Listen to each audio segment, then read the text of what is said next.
Hello, everyone. This is Dr. Amigues, your friendly rheumatologist from Amigues MD for another episode of our podcast, Amigues MD.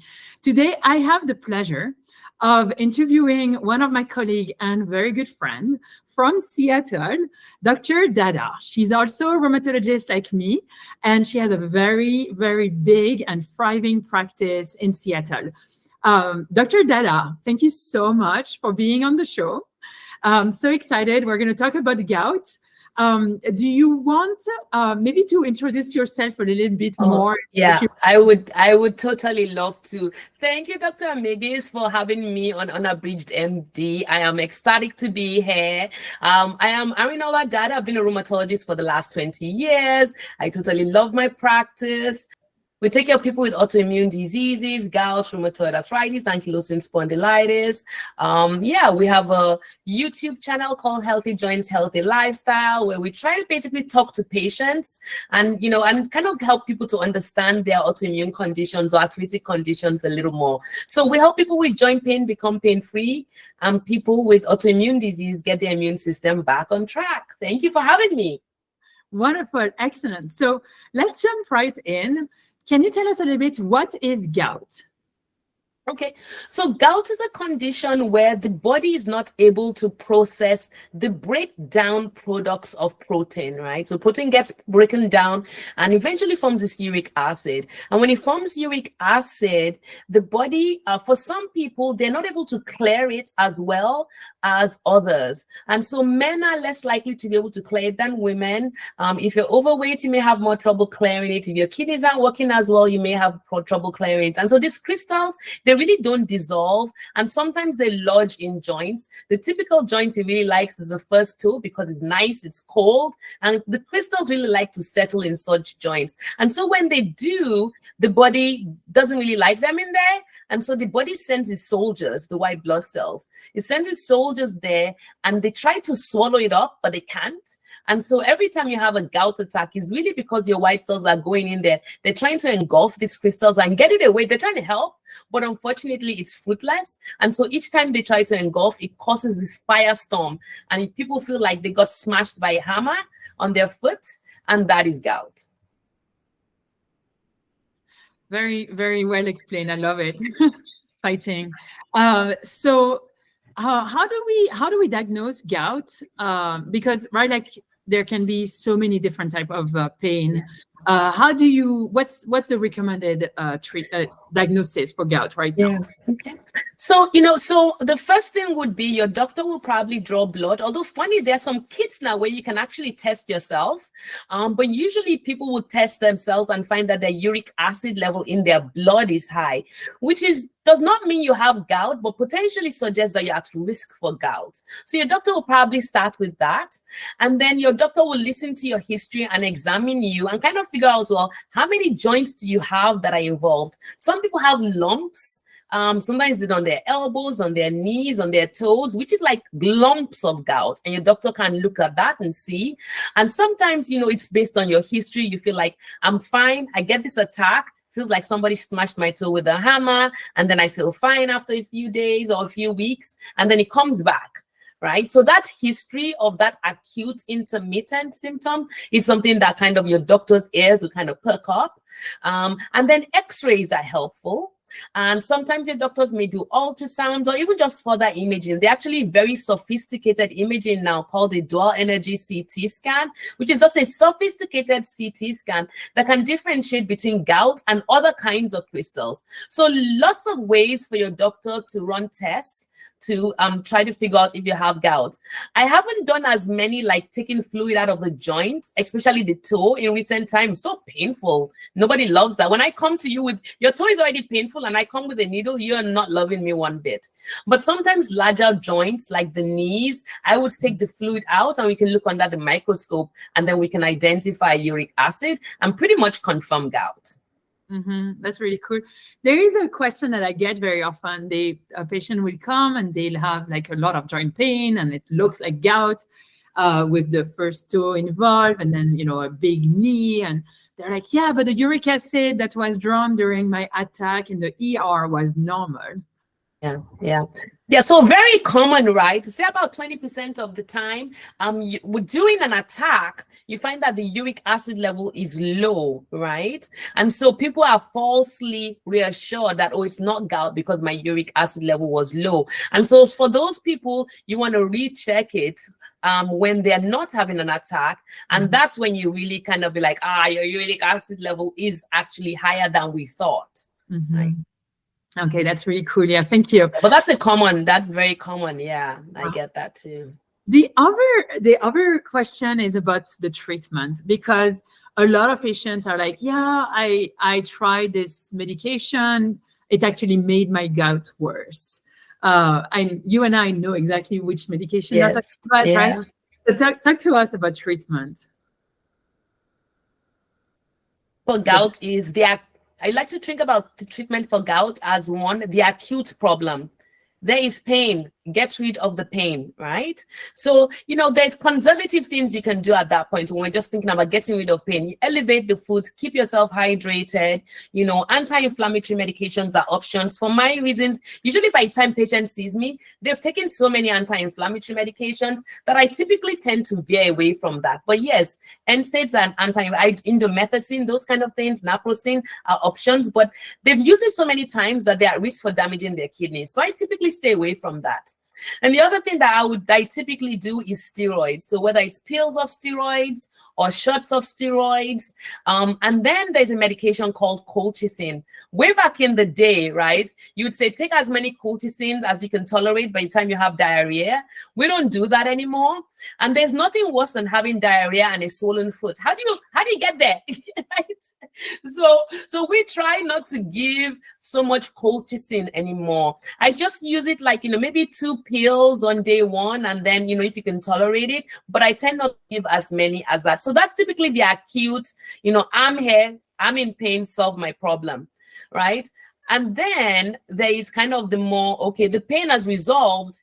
How do we prevent the next attack, right? So if your doctor kind of identify that, yeah, you're going to be prone to multiple attacks, or they found damage in your joints, right? So the big thing is we're all living longer and longer. How do we preserve the joint? How do we prevent joint damage? So the medications are 2. So there's one, which is the colchicine, which helps to prevent attacks, right? So that I typically have my patient on that for a long period of time. But then there's a second problem, which is that there is uric acid being formed. So colchicine, I tell my patients that colchicine is like there is a wall and the room has light. Colchicine turns off the light so that nobody can see, right? Then there's no attack, right? So it turns off the light because the reason why people get attacks is movement of uric acid, right? So if you are when I used to work in the VA, my vets used to love to go fishing. And so they would get shellfish, wash it down with beer, and Monday morning was gout clinic, right? So when you have that high load uric acid, it precipitates a gout attack, right? So if you eat a lot of high protein foods like that, you get an attack because your blood uric acid goes so high and your body's like, well, what do we do with it? Then it sends it into the joint. Well, anytime uric acid is going into the joint, you are prone to a gout attack. On the other hand, you are being good. You are hydrating. You're taking medications that lower your uric acid. Then your uric acid level starts to drop. And you're like, this is a good time, right?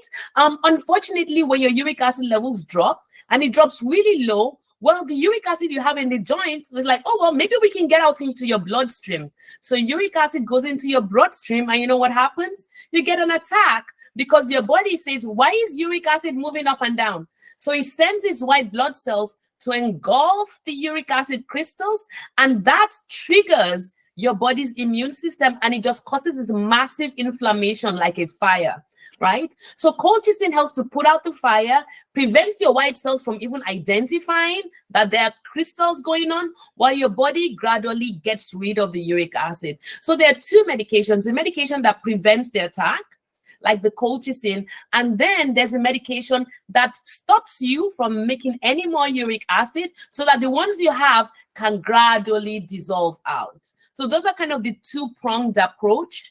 So if you take one without the other, you're not really getting to your goal. And the goal is protect your joints, get rid of uric acid, stop making so much so you can have a good quality of life.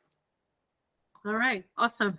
And then, there's a new, well, it's new-ish. It's been around for quite a bit now. There's a new drug called Krystexxa, pegloticase, right? Can you tell us when you usually use it for patients with gout? Yeah.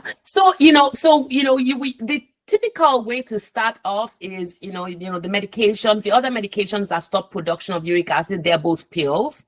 For people who can't tolerate it, or for people who have just significant joint damage, like some people actually, sometimes gout is painful, like I said, like the hammer, but sometimes it's quiet, right? It goes into this stage where it just continues to accumulate. You get x-rays and you find there's damage, or they have lumps on their elbows, lumps on their toes. They can't wear shoes. One of my patients, he couldn't wear the shoe. He has to get a different size for the other foot, right? So when there's damage to joints, where there's lumps of uric acid that you can never get rid of otherwise. In fact, one patient was, the podiatrist called me because he wanted to amputate the toe. And I was like, hold on, let's get rid of a tophi first, because the lump of gout was so severe that it was ulcerating through the skin, and they kept trying to treat this infection and they couldn't. So basically this medication called Krystexxa kind of melts away the crystals, dissolves it, and gets rid of them. And it's really an amazing, I think for us in rheumatology, other than the rheumatoid arthritis medication, that's the most amazing thing that has hit, that is the equivalent of our iPhone, actually, right? We are so in awe of just that technological improvement that has really dramatically improved the quality of lives of our patients. Can you talk to us about the diet and lifestyle? Yeah. So, one of my pet peeves is that people really feel that, there's a stigma to gout. Right? People feel that, well, if only I could eat the right things, I wouldn't have gout. And there's a stigma. People feel, well, all you have to do, and other people kind of look at them like, because I think back in the day, Henry VIII had gout, right? It was thought to be a disease that people had from gluttony. Right? I think even Benjamin Franklin had gout, and he said, if you stay away from the beer, and he said beer and women, and the women have nothing to do with gout, but he did identify that beer was a problem. Right? So, so the big deal is that it's really not, we have evolved, right? We have evolved to a point where we don't really have the enzyme to break down uric acid anymore. It's not something that our body thought was useful, especially when we were hunter-gathering back in the day, right? Now we have such plentiful, rich diet that our body just can't process it. We're actually bigger than we used to be. Like the average man, we're bigger than we used to be even 100 years ago. So it's really, our muscle mass is different. We're not even just talking about being overweight, right? So definitely, if you're on a strict diet, and so strict low-protein diet, then you may be able to lose about 10% of uric acid. So on average, I'll say people with gout may have a uric acid that's about 10 milligrams per DL. And usually we want that uric acid at least less than 6. So if you're at 10 milligrams, you reduce it by 10%. Now you're at 9.1, okay? So you really haven't gotten to where you need to be. So the most important things with diet, I tell my patients, is 1, you want to make sure that you're well hydrated. 2, you want to avoid the things that we know for sure are going to precipitate gout. So beer is a #1 culprit for drinks. Water is your friend, right? The second thing is shellfish. I'm in the Pacific Northwest. It's hard. When I say shellfish, my patients, their eyes open wide. You mean no crab? You mean no oysters? Exactly. Yeah, that's what I said. Yeah. Okay. So I say you can have salmon, right? And you can have whitefish. And then, and then anything with high fructose corn syrup, that's not good for you anyway, right? Anything with high fructose corn syrup should be avoided. So those are kind of the big things. And people say, well, what about asparagus? What about, broccoli? There's some protein. It's not the vegetables, It's not the vegetables that's causing the gout. So eat away on the asparagus, right? That's not the problem, right? It is the high fructose corn syrup. It is the shellfish. It is I'm from Nigeria, right? Originally. And we love those innards, the liver, the kidney, if I'm getting hungry talking about it. But no, we're not allowed. You can't be having all those innards and delicacies when you have gout. But other than that, I really think the benefits of medication allows you to have a good quality of life, avoid those known triggers, and then let's move forward. That's kind of my thoughts. That's what I advise my patients. Love it. You know, it's funny. In France, they love shellfish also during the holiday period, right? Like Christmas and all this. And so I had some patients that are like, yeah, you know, I just take 2 colchicine instead of 1 that day. Like, whenever they eat like crazy amount, they're just like, no, I'll do preventive colchicine. Like, okay, they have a general idea. It's a good idea. But you know, they're like, yeah, no, I'm gonna eat my shellfish and I'm gonna take 2 colchicine and hopefully I won't have like a gout flare. But yeah, no, I like it. I think that that's such an important topic that there should not be stigma about having gout. And you know, there's a lot of it that's genetic, and yes, you know, just we have so many good treatments now, and I have quite a bit of patients who are absolutely normal weight and have gout. Yes. I haven't had one that's under, like, you know, that's really thin and that has a gout. Yeah. So there's a lot of genetics. So yeah, I think that's a very good, that's almost like a good, awesome lecture on gout. I think that's really, really cool. So, you know, this podcast is watched by many, listened by many. Where do you want them to watch you? What's the your YouTube video or Facebook group? Yeah, I will. Yeah. So my YouTube link is Healthy Joints, Healthy Life with Dr. Dada. And so yeah, like it, subscribe to it. You can also find me if you're in the greater Northwest at overlakearthritis.com. And if you're in the greater Seattle area, just Google Dr. Dada and you can find me. Yeah, awesome. Well, thank you so much, Dr. Dada, and then see you next time. Thank you so much, Dr. Amigues. I love your show. I appreciate what you do for our patients. See you next time.